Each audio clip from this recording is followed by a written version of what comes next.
pero no apagues el receptor.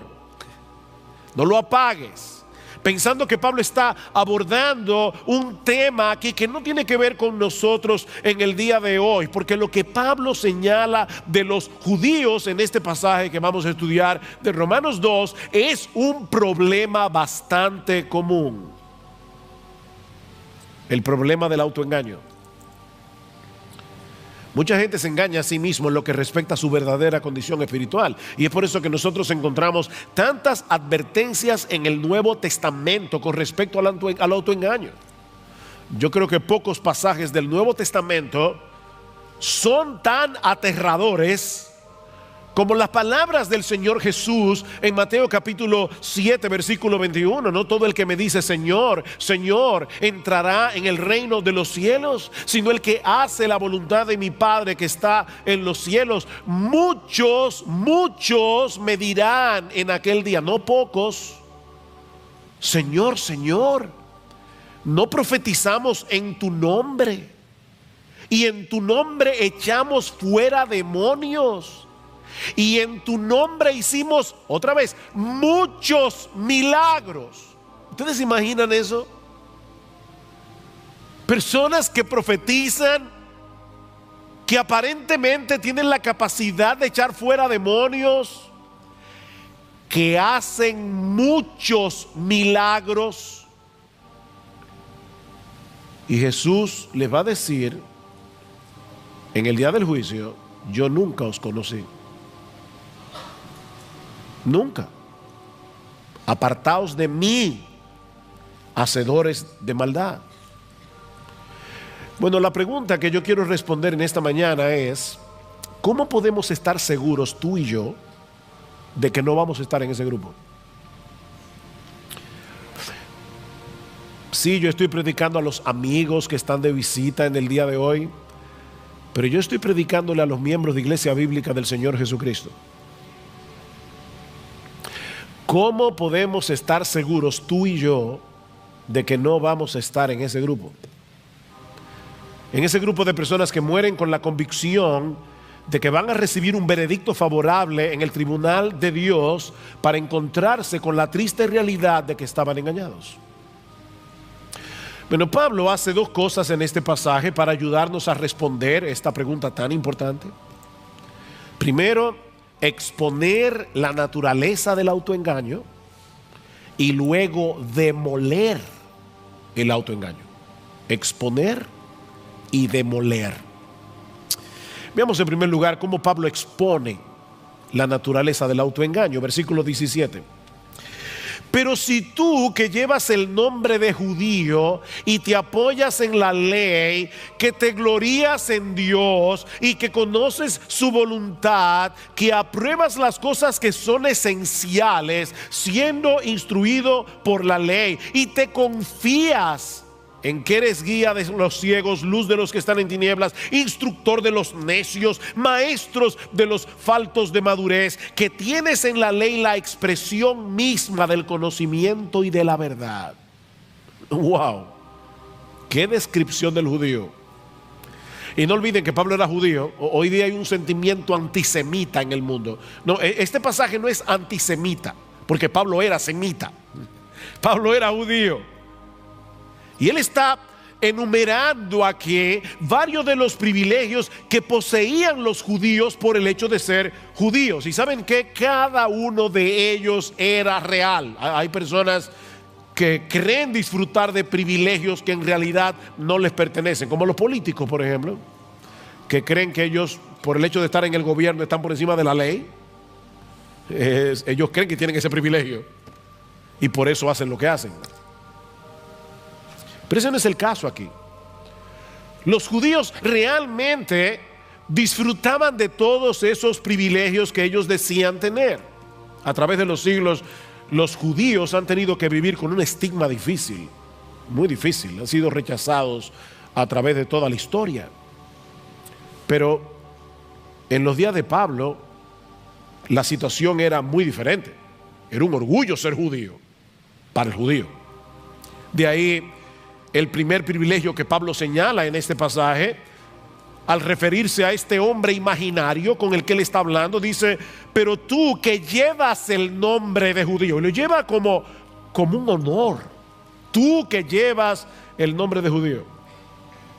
Ellos se gloriaban en el hecho de pertenecer a la nación escogida de Dios, de ser descendientes de Abraham, con el que Dios había hecho un pacto, jurándole que Él sería su Dios y que ellos serían su pueblo. Tú llevas ese nombre con orgullo, dice Pablo, y te apoyas en la ley.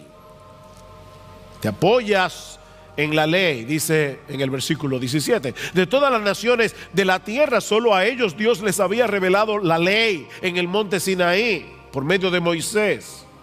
Y Pablo va a decir al inicio del capítulo 3 de Romanos que esa era una de las ventajas que tenían los judíos. A ellos se les había confiado la palabra de Dios. A ellos tenían profetas. En tercer lugar, dice Pablo, y te glorías en Dios. Y eso no es malo en sí mismo.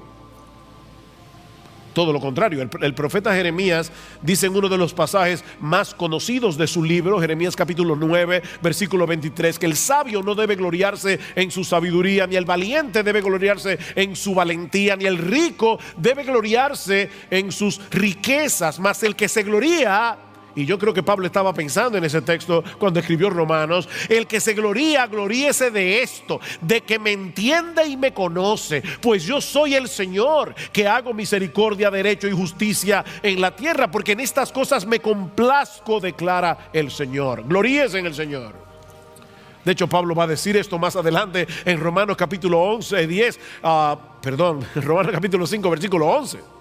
Pablo va a decir que los cristianos nos gloriamos en Dios. Así que no hay nada de malo en este gloriarse de los judíos. De hecho, no hay nada más sensato en la vida que gloriarse en Dios, en vez de gloriarse en uno mismo.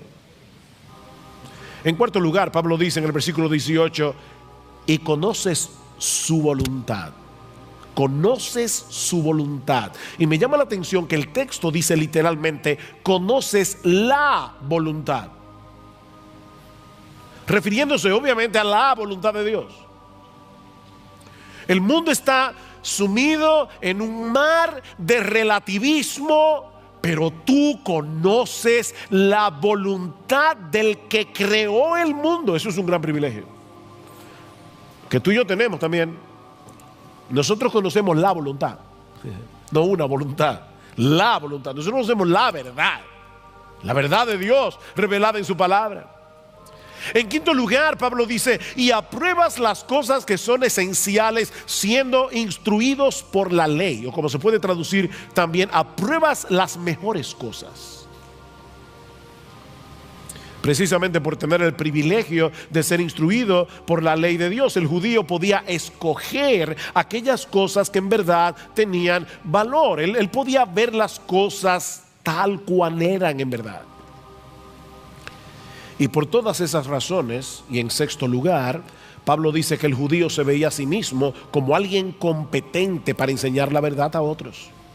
En medio de este mundo entenebrecido, ellos eran el faro de Dios para la humanidad. Versículo 19: y te confías en que eres guía de los ciegos, luz de los que están en tinieblas, hablando de los gentiles, instructor de los necios, maestros de los faltos de madurez, tal vez para hablar de los prosélitos que se hacían judíos siendo gentiles, que tienes en la ley la expresión misma del conocimiento y de la verdad. Los judíos tenían una gran ventaja sobre las naciones gentiles que no habían recibido la luz de la revelación divina. Ellos tenían muchos privilegios. ¿Cuál era entonces su problema? Que por el mero hecho de tener esos privilegios, ellos pensaban que estaban exentos del juicio y de la ira de Dios. No. Nosotros somos el pueblo escogido. Ellos veían sus privilegios como una especie de refugio que los iba a librar del desastre cuando tuvieran que enfrentarse delante del tribunal de Dios. Recuerden, mis hermanos, que esta porción de la carta, en esta porción Romanos 1:18 a Romanos capítulo 3 versículo 20, Pablo está tratando de demostrar que la necesidad del evangelio es universal. Todo el mundo necesita el evangelio. No olvides suscribirte y seguirnos para que no te pierdas ninguno de nuestros videos.